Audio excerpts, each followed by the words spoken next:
ಅಡ್ವೊಕೇಟ್ಗೆ ಬೀಗ ಕೊಟ್ಟಿಲ್ವಾ?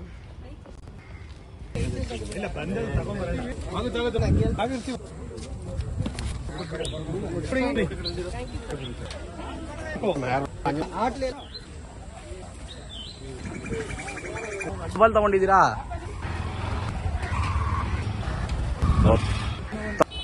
ಯಾರದಿಲ್ಲ. ಓಕೆ ಅಣ್ಣ.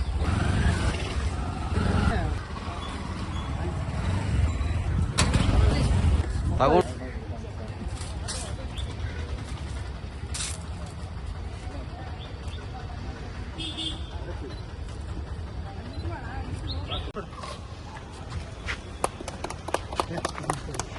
ಇಲ್ಲ ಇನ್ನೊಬ್ರು ಇದ್ದಾರೆ. ಅಲ್ಲೇ ಇದ್ದಾರೆ. ಸಿಮಣ್ಣ ಆಗಿಲ್ಲ, ಕ್ರಾಸ್ ಆಗಿದೆ. ಈ ಕಡೆ ಸ್ಟ್ರೈಟ್ ನೋಡಿ. ಈ ಕಡೆ ನೋಡಿ. ಒಂದೆರಡು ಮಾತಾಡ್ಬಿಡ್ತೀನಿ.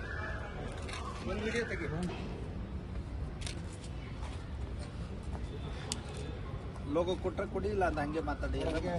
ಈಗಾಗಲೇ ಅಮೃತ್ ರಾಜಣ್ಣ ಅವ್ರ ಬಗ್ಗೆ ನಾವು ವಿಶೇಷವಾಗಿ ನೌಕರರ ರತ್ನ ಅಂದ್ರೆ ನೌಕರರ ಪರವಾಗಿ ಹಗಲು ಇರಳು ಒಳ್ಳೆ ರೀತಿಯಲ್ಲಿ ಅಂದ್ರೆ ಎಲ್ಲಾರನ್ನೂ ಒಗ್ಗೂಡಿಸಿ ಅವ್ರ ಪರವಾಗಿ ನಿರಂತರವಾಗಿ ಧ್ವನಿ ಎತ್ತುತ್ತಾ ಹೋರಾಟ ಮಾಡ್ಕೊಂಡು ಬರ್ತಾರ ಅಂತ ಅಮೃತ್ ರಾಜಣ್ಣ ಅವರು ವಿಶೇಷ ಕಾರ್ಯಕ್ರಮಗಳು ಈಗಾಗಲೇ ಮಾಡ್ಕೊಂಡು ಬಂದಿದ್ದಾರೆ.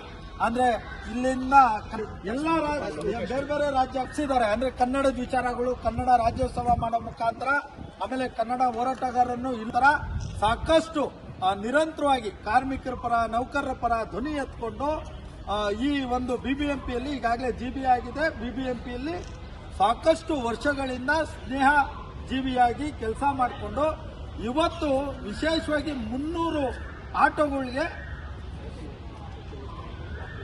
300 ಆಟೋ ಈಗಾಗಲೇ ಆಟೋ ಸಂಕಷ್ಟ ಅಂದ್ರೆ ಎಲ್ಲೂ ಕೂಡ ಅವ್ರಿಗೆ ಗ್ಯಾಸ್ಗಳು ಸಿಗ್ತಾ ಇಲ್ಲ. ಮನೆಗೆ ಪರಿಸ್ಥಿತಿಗಳು, ಅವರ ಪರಿಸ್ಥಿತಿ ನೋಡಿದ್ರೆ ಶೋಚನೀಯ ಪರಿಸ್ಥಿತಿ. ಅಂದ್ರೆ ಸರ್ಕಾರನೂ ಕೂಡ ಗಮನಿಸಿಲ್ಲ ಇಲ್ಲಿವರೆಗೂ. ಆದ್ರೆ ಮೊಟ್ಟ ಮೊದಲನೇದಾಗಿ ನಾವೆಲ್ಲರೂ ಕೂಡ ಚಪ್ಪಾಳೆ ಮೂಲಕ ಧನ್ಯವಾದಗಳನ್ನ ತಿಳಿಸ್ತೀವಿ.